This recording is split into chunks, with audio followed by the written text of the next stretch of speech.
fared much better than did our neighbors to the north. Yes, we've got down power lines, we've got trees down, we've got some stoplights that aren't working. We've got, in our county, we've got about 45,000 without electricity now. But there is no great structural damage at structures that we've seen.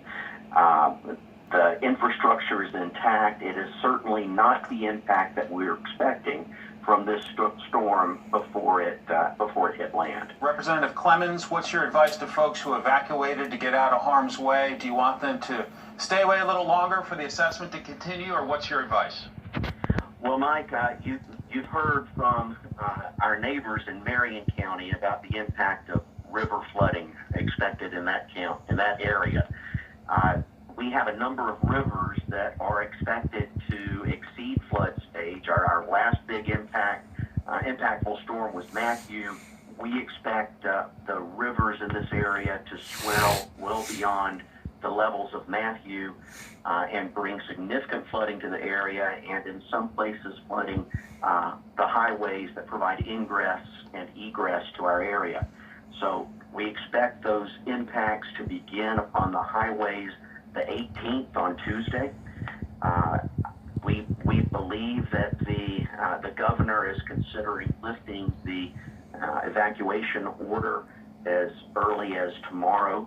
We are hopeful that will be the case, so that folks can come in and replenish their medicinal supplies, their grocery stores, etc. Because we have significant concerns of the impacts that will be following next week. All right, State Representative Alan Clemens from Myrtle Beach. My family and I will be back as soon as possible. We're glad that your community was spared most of the danger from this storm. Thanks so much, sir. Thank you, Mike. And now a live look at conditions on the ground in the Carolinas as Tropical Storm Florence dumps a massive amount of rain across the region. Our Rick Leventhal is standing by with a live report on conditions on the ground. Rick. And Molly, still raining. Forecasters were right. We've had at least 3 days of this and more rain in the forecast. The big issue here, though, in Wilmington are the trees that are down all over town. We'll have an update on cleanup efforts coming up after the break.